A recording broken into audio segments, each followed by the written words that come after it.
Hello and welcome to Moderate Fantasy Violence, a podcast about pop culture and the world around it. I'm Nick. And I'm Alastair. And this fortnight we are talking about Disenchantment, not just our feelings about this podcast, but also a new animated fantasy parody from Matt Groening, creator of The Simpsons. And then, if that wasn't enough, we will then be asking, are fantasy tropes beyond satire? And if you think that hints at my opinion of Disenchantment, then you'd be correct. But before all of that, Alastair, what have you been doing in the last fortnight, culture-wise? Well, regular listeners might remember that in the last episode I'd been to see gritty crime drama Black Klansman. So this time I've been to see another gritty crime film. It's The Happy Time Murders. Oh, yeah. Which, just for those listeners who might not be aware, The Happy Time Murders is a Jim Henson Puppets film. You know, think Sesame Street, you know, Muppets Tonight, Muppets Christmas Carol, or, you know, Muppets Treasure Island, all those classics. But this is the first one that they've done that's aimed at grown-ups. Yeah, we're doing grown-ups in inverted commas again. This is from the sliver of culture brought you Avenue Q. Yeah, I guess, exactly, yeah. I think that seems to be the same basic broad premise. Yeah, so it's a world in which there's puppets and gritty crime, and this film follows a puppet PI who's on a case, and then he has to team up with a human detective. And they used to be partners, and they'd had a falling out, and now he's a grizzled PI, and, you know, she's a sort of a drug addict. And then they have to team up to solve this murder plot, which involves someone's going around and offing the cast members of this Muppet-based sitcom that's up for syndication. So, yeah, it's kind of very much like if you ever wanted to see, you know, Muppets fucking doing lines of drugs, although it's like sugar is their drug. You know, sort of drinking whiskey, you know, shooting each other, engaged in making fetish pornography. That happens. If you want to see all of that, then this is the film for you. I've seen some reviews of this. The general consensus seems to be that it's got its one joke, which is lol, the Muppets doing X-rated stuff, and your enjoyment of the film will depend entirely on how entertained you are by that one joke. Yeah, that is the nutshell review. In that, yeah, that is the joke basically. That this is the joke. What it looks like when puppets are fucking, or when, you know, puppets are involved in like a shootout. This is what it looks like. Pause. When puppets fuck. Yeah. Okay.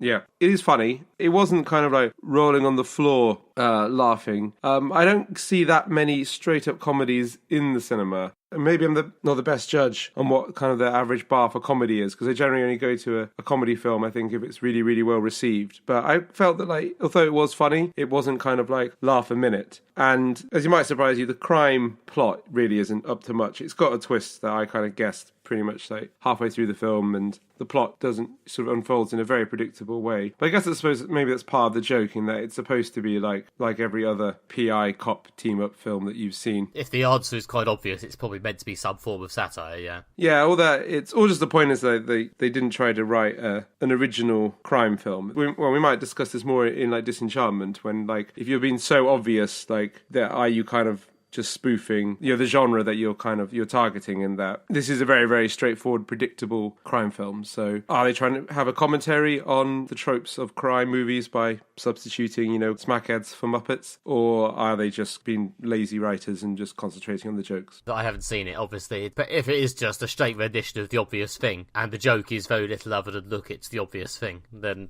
that is kind of lazy. Yeah. Oh, yeah, I would say it is funny. I did enjoy it. It was certainly a nice film to unwind with on a Friday night after a week of work. Yeah, if you really like the Muppets and want to see Muppets After Dark. Well, that's it, isn't it? It's the Hollyoaks Later of Muppet shows. Yeah, basically. So if you want to see that, then go see it, because it is quite funny. Well, that joke is quite funny. Okay. Anyway, Nick, what have you been up to since we last spoke? I've been watching another one of these HBO premium shows that I didn't watch when it aired and have decided to catch up with years down the line. After last year's Deadwood and the Wire adventures, long-time listeners will remember me talking about those, I decided to watch The Leftovers, a series about the people left behind after a Rapture-like event removes, I think it's like 10% of the population, just disappear one day at random. And it's about, you know, how this affects people, how... It's got quite a big focus on the spiritual aspect, I suppose. The idea that religion would start to form a much, much larger part of society once this event with somewhat religious overtones and no clear explanation just happens. And yeah, this was a show that only ran for 3 seasons. I'd be lying if I said the fact that there's not much of it doesn't form part of my decision to choose this as the next one in my premium telly catch-up event. And it's show run by Well, it's showrun by Tom Perrotta, who wrote the original novel that it's based on, and Damon Lindelof, who is best known, I think, for showrunning Lost, or co-showrunning Lost with J.J. Abrams. And I was kind of waiting for it to finish, to be honest, because there was a part of me that was like a Damon Lindelof show based around a big and mysterious event. I think I'll wait and see if the ending is shit, because I don't want to end up disappointed and disillusioned, like Alastair is. Mm-hmm. Yeah, so anyway, I did wait till it finished, and everyone seemed to have quite good vibes towards the ending. I haven't spoiled myself, somehow. The general cultural sense I get through my monitoring of vague tweets suggests that the ending was actually quite good, so I'm investing. I'm embarking on this 28-episode journey. I'm going to put aside that amount of time. It's pretty good so far. I've seen 12 episodes out of the 28, so like 2 episodes to season 2. And yeah, it's pretty good. It's very literary fiction. It's very much like the sort of books I often like to read, which are like kind of literary fiction with a fantasy twist. Weird things are happening, but they're very sort of mysterious, and often you get the feeling either like somewhere in the symbolic, metaphorical spectrum. So it's more of a character study than a plot-based thing, because Lost, I guess, was more plot-based, but the plot just became increasingly convoluted and nonsensical. It might have been better if it was more of a character study. Well, yeah, I think at this point, 12 episodes in, unless things change dramatically, I get the feeling that where we are is it doesn't entirely matter why a mysterious event happens, and I wouldn't be surprised if they never tell us. The point is how it affects both the small cast of characters, which is the Garvey family, led by Justin Theroux as the dad, and a few other people, like Chris Eccleston's in it, continuing his post-Doctor Who career in sort of... I think he's probably found about the right level of fantasy for him here, in that it's not really a fantasy show. He doesn't have to use any funny fantasy words, really. He's just playing a troubled priest trying to deal with the fact this has happened. Yeah, so I guess he's better playing it more like character parts. If it's, if there's some like nuance to a character, I can imagine Christopher Eccleston would get more out of it than just more of a straight up character that just serves a plot rather than like the plot's about revealing character. Yeah, and it's playing a sort of character I've seen him play quite a lot, which is a sort of a guy who's kind of well-meaning, but also kind of a bit weak and does arguably quite bad things because he's convinced himself it's the right thing to do, or he doesn't feel like he has a choice. It's a very Ecclestonian character. He does have a bit of a strange transatlantic accent in him, but I swear the northern twang sort of slips through quite a lot. But he is very good in the part, so I'll let him off. Yeah, it's a really good show, honestly. I think it particularly takes a bit of a leap forward between Season 1 and Season 2, I get the feeling. Because Season 1 was quite good, but it was there was something slightly standard about it, in that it was just about this one town, and how this strange thing affected these specific few people. And, it's just something quite generic about a strange thing has happened, ... in an American town. Yeah, they seem to be widening the scope a bit in Season 2 and going to slightly weirder places, and I'm quite enjoying it. Okay, that sounds good. Because, I guess there's quite a large sort of subgenre of, weird thing happens to, like, American town. There was that Under the Dome a few years ago as well, which was like a similar take on that. Yeah, and a lot of them, obviously, if you focus on a small town, not obviously do a lot of people in America really recognise small town life, but also you've got, like, a limited, like, cast of characters, and you can kind of explore what's going on. I guess, like, Preacher is, like, a variant on that as well. Yes, and Preacher very forcibly removed the small town setting at the end of Season 1. Yeah. The 2-year-old spoiler for you. Yeah, there you go. And they probably feel the need, like, usually most Series 2, they're always like, well, we need to broaden it out, we need to introduce some new characters so it doesn't remain stale, so that's usually why the scope gets broader in a second series. Yeah, I mean, I'll see how it goes. I imagine I may report back on this, I don't know, maybe when I finish the whole thing or something. I've only got 16 more episodes. But hopefully it's going to be good, it's going to be interesting. I certainly have no idea where it's going, which is nice. It'd be interesting to see how it compares to very well-received shows you mentioned earlier, like The Wire or Deadwood. I've seen people mention it in quite lofty terms, but I said I was watching it on Twitter. A guy I know, whose opinion I quite respect, came back and said that it was probably his second favourite show after Deadwood. So, okay, no pressure, guys. I'm looking forward to seeing how brilliant this becomes. First up this episode, we will be reviewing Matt Groening's new Netflix-based sitcom, Disenchantment.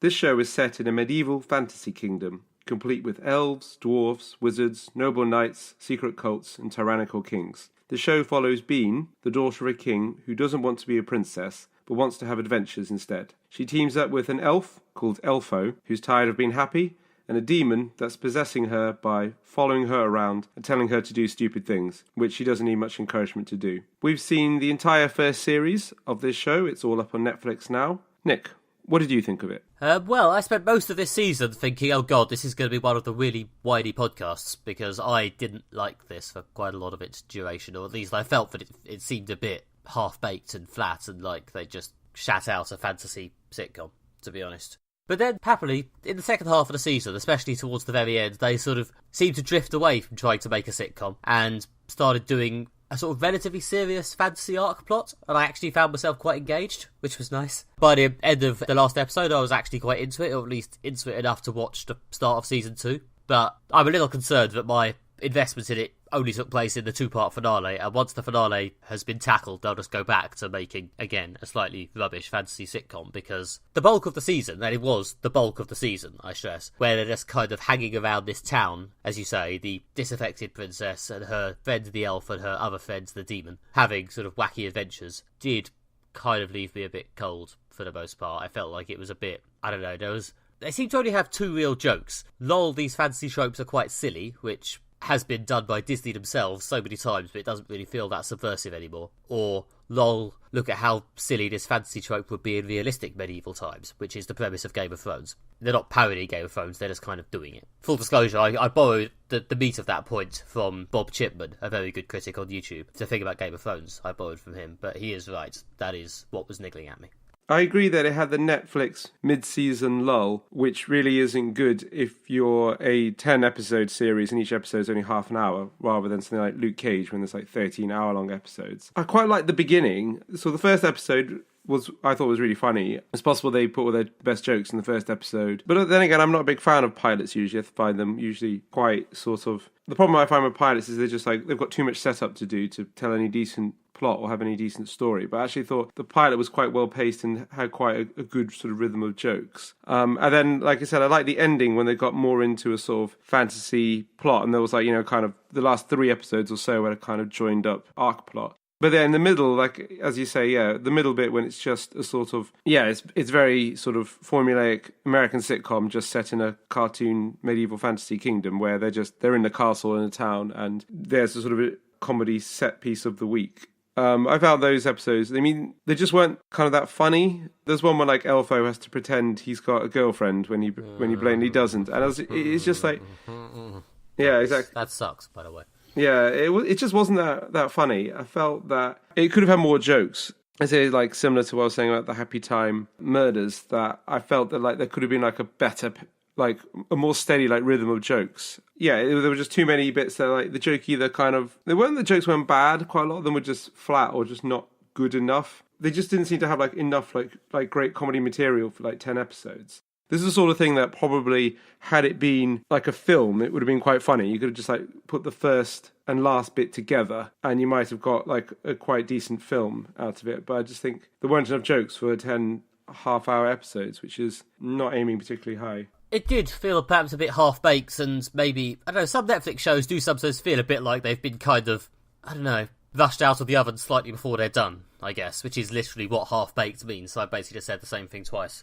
God, I'm an astounding critic. So, this basic thing, well, we've got a premise, we've got a sort of season ending, and we've got these 12 hours of, or in this case, 8 or 9 half hours of TV to fill in the middle, but that'll be fine. We've got a few basic characters in place, we'll think of something at some point. We'll, hire someone, they'll do it at some point. And most of the episodes, with a couple of exceptions, that Elfo episode you mentioned is very much one of them. I fucking hated that episode. Yeah, it was pretty bad. Do usually have at least a few good jokes. The Matt Groening joke factory or studio or whatever it is he runs clearly know how to put something funny on screen occasionally. There's usually a good joke about how poor the orphans are, or a man selling water that he's been sitting in for no good reason or something. Or the for some reason I found it quite entertaining that the princess drinks in a pub that is called the Flying Scepter, because whenever the king gets annoyed because she's off drinking, he throws his scepter from the castle through the wall of the pub. And that is, when I say it out loud, not even that clever a joke, but I found it quite funny on screen. That's a sight gag. It's funny to see, but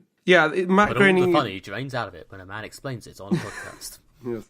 Was it Spike Milligan who was explaining a joke as like dissecting a frog? No one laughs and the frog dies. But I think Matt Groening, as you said, is undisputed master of the kind of the background funny. A character will just who just pops out of the background and says something funny, or you see that across a lot of his work. The world itself is quite funny.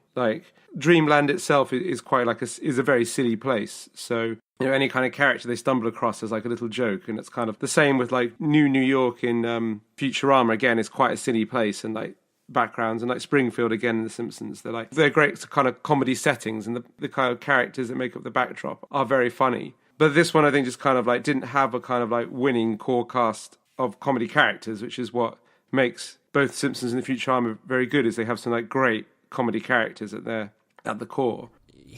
Yeah. Which this show didn't really have any good comedy characters. I mean, Beans is a good character in that, but I think the kind of the princess who doesn't want to be a princess and wants to be an adventurer feels like it's been quite done. It's been done in a lot of Disney films, although not in quite this sort of useless young adult constantly drunk way, obviously, because they're not going to do that in a Disney film. In a Disney film, she would just be refusing to wear nice dresses, belching a lot, and looking stroppy at major void events. But I actually did quite like the Bean character, to be honest. I felt like, again, despite the fact the main joke is a bit of a cliche, the way she carries it off as being this sort of disaffected, drunk young adult is actually quite good. The way she rolls through these things and is a massive disruption, but also isn't completely unsympathetic. It's unfortunate, but I thought the other two alleged main cast in our crew, the elf and the demon, were both kind of one-dimensional and shit, especially the elf. Yeah, Elfo was my least favourite character. Elfo is the absolute just... I mean... It just wasn't that funny. I didn't really get what the joke was. He's an elf who is... I guess he's meant to be the generically naive straight man. He's the fish out of water, yeah. It's a bit of a thankless pass at the best of times. They don't really do anything with it. They give him the annoying crush on the main girl, which is terrible. And... yeah... It's weird, I actually was more interested in her family relationships with her father than with her relationships with her gang, who seem like they're meant to be the main comedy cast. I don't know if it's a coincidence, but in the final episode, she spends most of her time with her father, and I enjoy that a lot more. Yeah, the father is probably one of the funnier characters. Yeah, Elfo is a rubbish character, he said. I quite liked Lucy, the demon. I mean, the personification of that nagging voice in your head that just goes, do it, do it, do it. I thought which was quite good. Didn't quite know what I needed to have him hanging around all the time. Couldn't you just put... Anyway, never mind. Yeah, I mean, I guess because as we said, the kind of the cast is probably a bit thin. So, yeah. I mean, Simpsons and Futurama improved as they went along, partly because they kind of developed the background cast a lot more. Like The Simpsons especially, like after a few series, there's this enormous background cast to draw on. And they can put characters in all sorts of different situations with different characters, everyone from like Krusty to the Chief to the mayor, Otto, Futurama got like that as well, as they built out, the kind of the other characters, kind of like the Professor or Hermes or whatever, got more of a role over time. And if this continues, it will get better when they kind of develop the supporting cast more and to bring more interesting comedy situations. But especially in the first series, when they're focusing on the core dynamic, it doesn't work so well. I mean, Lucy is one of those also good Matt Groening characters, which is kind of like characters that are pure id, which Matt Groening does quite well, like Homer or Bender. Exactly, it's kind of like low impulse control, sort of like high propensity for like destruction and offense. I see what you mean, although it's kind of hard to see him as a character. He's mostly just this sort of thing/personification. Like, Elfo, for all that he is tedious, and he is kind of a character. Lucy is just kind of there, and I never really got the feeling he had much going on beyond his vague mission to disrupt Bean, and these occasional bits where he realises he's a bit attached to her, or he gets annoyed with something, but it never really feels like he has, an active inner life and stuff going on and a background. He's just kind of present. That is exactly the problem. They didn't give that character an arc. Well, at least Elfo had an arc of kind of like, he's an elf, he's tired of being happy, and he goes out to find, he's tired of his... He's a common character, he's tired of this kind of, small town but idyllic lifestyle, yearns for something more, which is similar to what Bean wants, goes out in the world to find it. It was rubbishly handled, and there's like a twist along the way, which I don't see the point in spoiling, in case some people do want to watch the show. But it was badly handled, but it was at least an arc, whereas Lucy didn't really have one. And then in the end, they kind of focused more on Bean as a character and, the things like her relationship with her father, her relationship with her mother and her stepmother. These sort of things, which I guess was probably supposed to be more in the background, became more prevalent at the end, were actually kind of the better things in the show. Yeah, I did wonder if there was some degree of course correcting as they went along, because the focus did seem to change. But I think, to be honest, I think it was probably just more they intended to sort of, move slowly towards tackling Bean's family stuff, because if they focus on it too much, you might have guessed some of the twists. And, to briefly try and change the tone from complaining, the final couple of episodes where it picked up a bit were really good, and I was kind of impressed with the density they managed. As you said, they sort of brought back a lot of background characters and made it feel like, I'm actually watching a coherent tapestry. All the relationships and previous episodes actually built together, which I appreciated, even though I did not actually like most of those previous episodes. Yeah, that's the thing. So yeah, it kind of it improved at the end. And also, as you said before, when they introduced a sort of quest-based arc plot at the end, I thought that was better. I'm surprised that they didn't go for a quest-based arc plot for the whole show, because if they're spoofing fantasy stories, most fantasy stories are quest-based. And the problem with this is like the middle bit of the show when they're just hanging around, not doing a quest. They should have had a quest throughout the whole thing. There's the occasional good bit, like there's a quite funny montage in one episode where Bean has to get a job and just fails at a lot of jobs, which I did quite enjoy. I'm hoping that the ending of the first season, or part, I think it's technically called on Netflix, who knows, signifies that they'll be moving on and changing the setup. Like, if they've actually learned from The Good Place that a sitcom doesn't have to have the exact same setting and always to snap back to it, like we can always actually move on and advance, or if we'll just be snapping back to the standard setup in a Simpsons-esque style. I'm curious enough about that to probably at least watch the first couple of episodes of Part 2 or whatever it's called. Yeah, well, Futurama was somewhere in between in that it did move along as it went along. There was like developments, even though it kind of always came back to the delivery company, rather than The Simpsons just really rigidly snaps back to exactly the same thing. But I guess that's because that's a feature of the 70s and 80s sitcoms that The Simpsons is spoofing. Yeah, I mean, half the reason I'm watching Disenchantment, to be honest, is with both The Simpsons and Futurama. By the time I felt like maybe I should have seen all those, there were so many episodes I just couldn't be bothered to go back and watch them. Like, especially Futurama. I considered starting watching it when it started, watched the first, 2 episodes, thought, don't care. And I didn't watch any more. And then everyone kept going on about how good it was about 3 years later. And I was like, oh, I'm not going back and watching all that. Well, you can watch the first 4 seasons. I didn't really keep up with Futurama after they went on to Comedy Central. When they brought it back after cancellation, I wasn't so taken with it. But I thought the first 4 seasons before it got cancelled were really, really strong. So that's a more digestible package. Yeah, maybe someday. But yeah, my point is that was my main purpose in picking up Disenchantment, to be honest, is, well, if in 3 years' time people are going, oh, it's really good now, at least I won't have 70 million episodes to catch up on. Although, I gather they've only made a 20-episode starter package, so there's basically another lot of 10 to drop at some point. And reaction to it seems to have been a little muted. Like, I haven't noticed much podcast coverage outside of, this. So the reviews I've seen do sort of agree with what we've said. Yeah. Broadly. So, I don't know. Will they make more beyond that first 20? I'm not sure.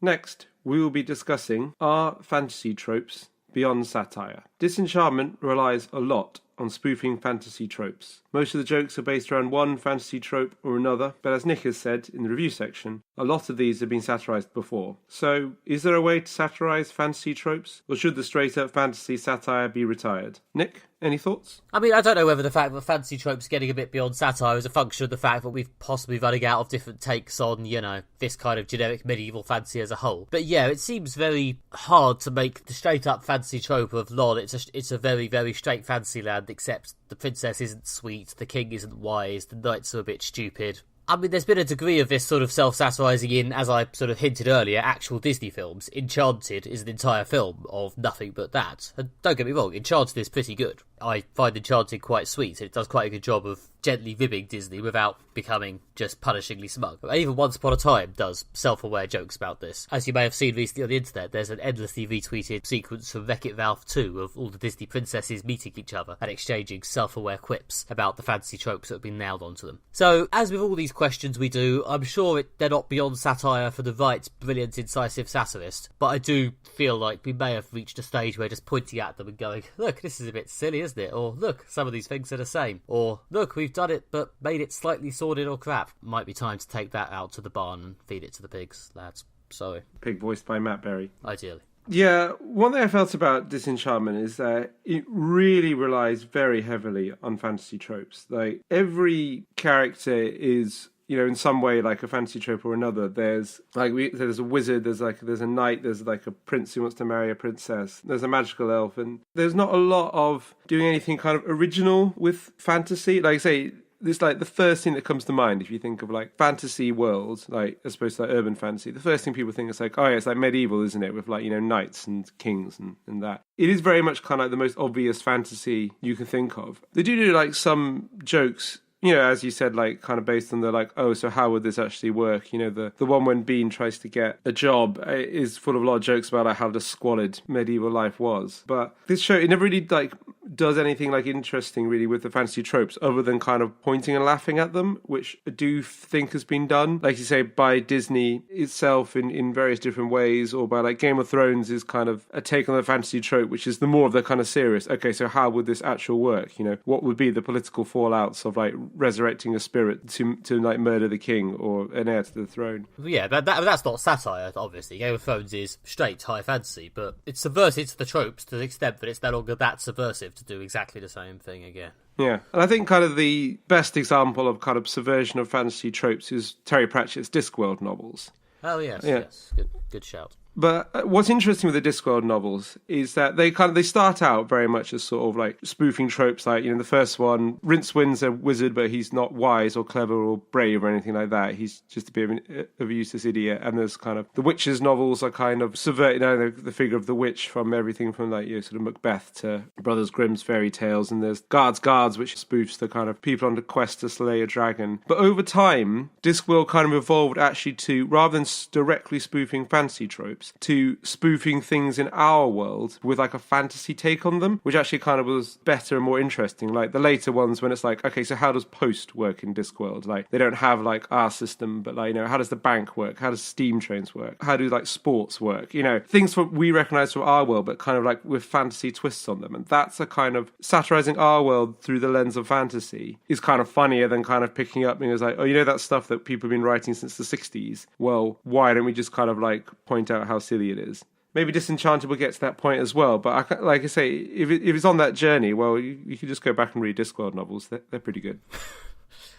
I mean, when you put it like that, it's kind of a shame that they didn't manage to do much of that in this whole first season of Disenchantment, to be honest. I mean, that kind of felt like... But there's a lot of that in Futurama, isn't there? Sort of. So Futurama is the same thing with science fiction. So it's like, it's sort of spoofing, you know, kind of things you expect from science fiction. Like there's like Alien Invasion 1, there's like a giant robot one, there's, you know, all sorts of things. But Futurama seemed to lean not quite as heavily on the tropes. Like, there were quite a lot of tropes in there which they were making fun of, but I don't know, they came up with their own aliens and their sort of their own future society. Whereas this is literally borrowed straight from the pages of everything else. So like there's elves, there's dwarfs, there's giants, you know, there's like Futurama has like the warrior aliens and there's the ancient aliens that are like all powerful and kind of a bit arsey. I don't know, it felt more like they were kind of taking like a broad outline and then fleshing it out in a funny way rather than literally like taking something right out of the page of another story and kind of plonking this story to make fun of it. And also Futurama over time kind of became more about the characters and kind of the dynamic between the characters, which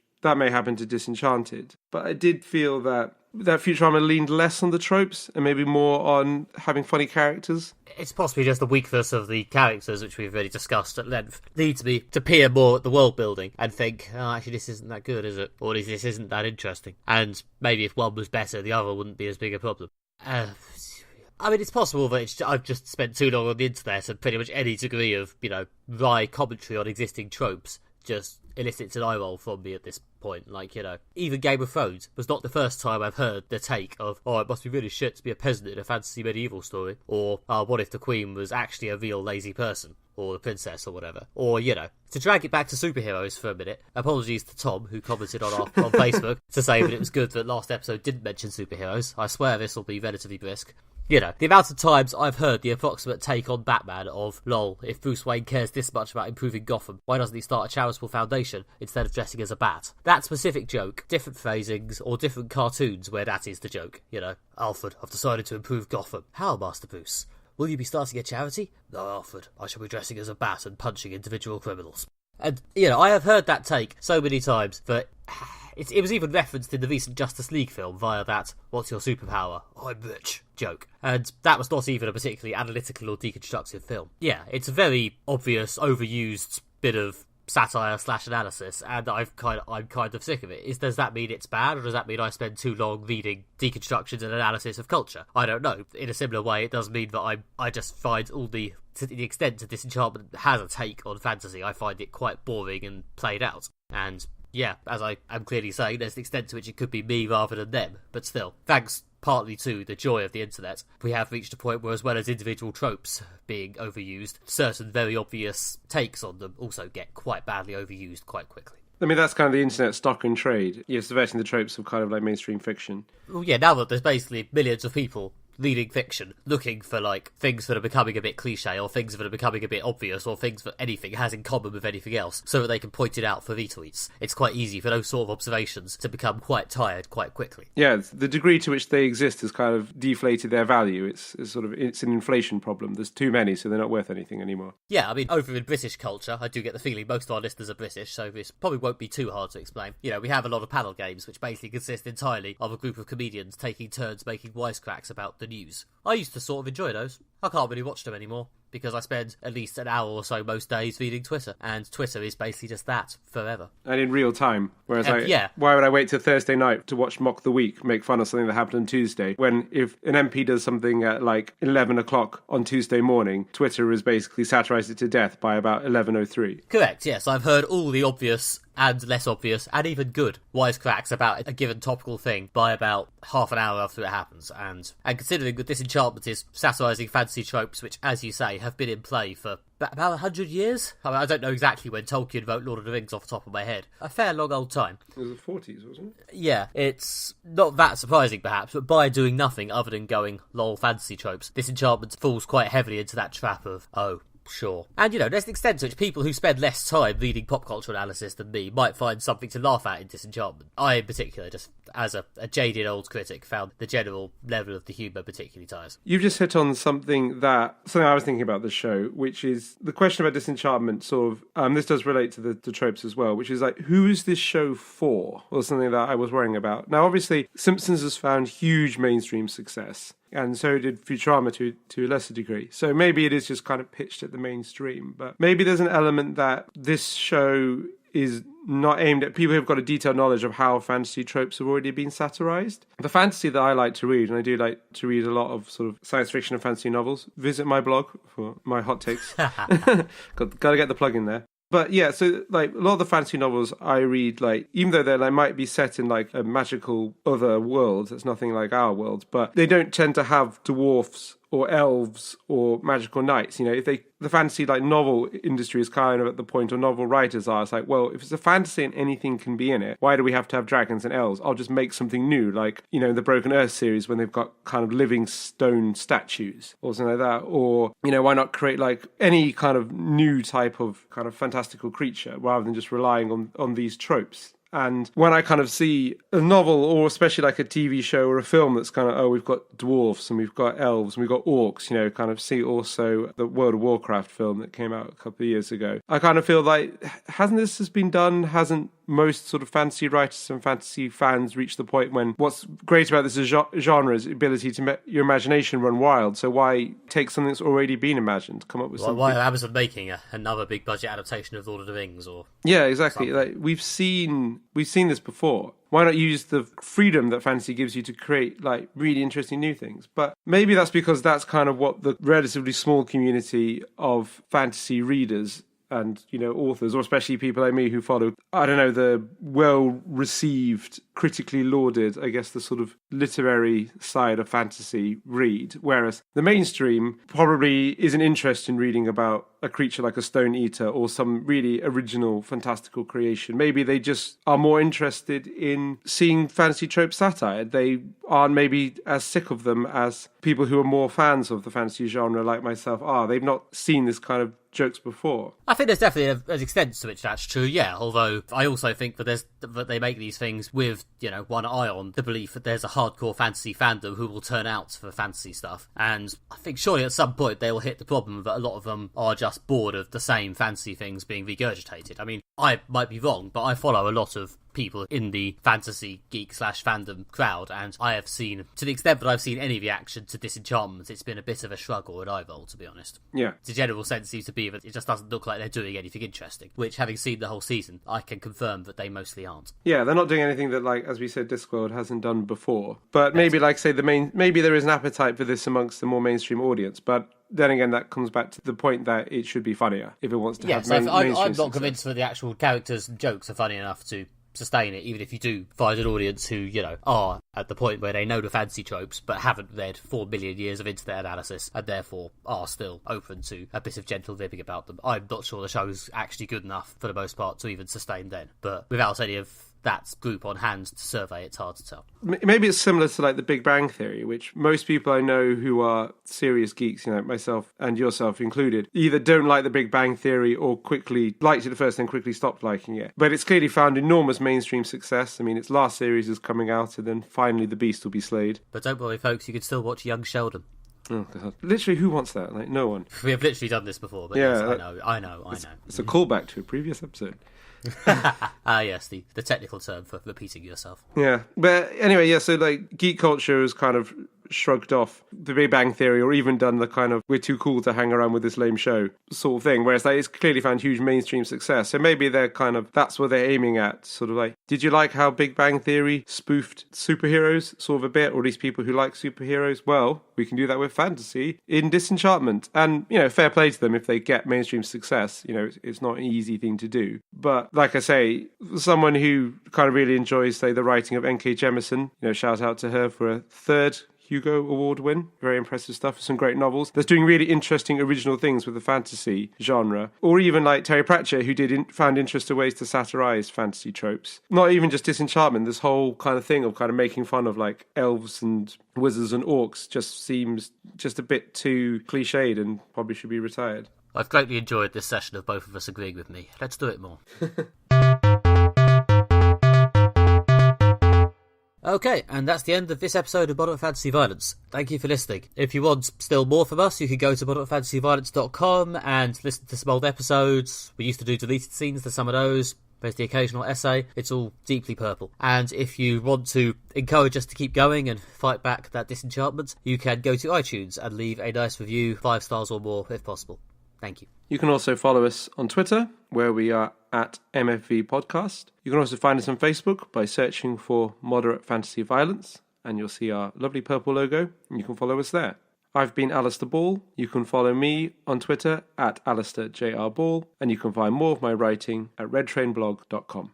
And I've been Nick Bryan. You can find me on Twitter as @NickMB, or you can find my website at nickbryan.com, both of which feature more information about my crime novels, my comics, and my opinions about various comic books and TV shows. Okay, thank you for listening. We will be back in a couple of weeks, where we will be covering the next instalment in the Predator franchise, this time directed by Shane Black. Alastair has seen all the previous ones. I, of course, have seen none of them, so we'll see how that goes. See you then. Bye-bye. Bye.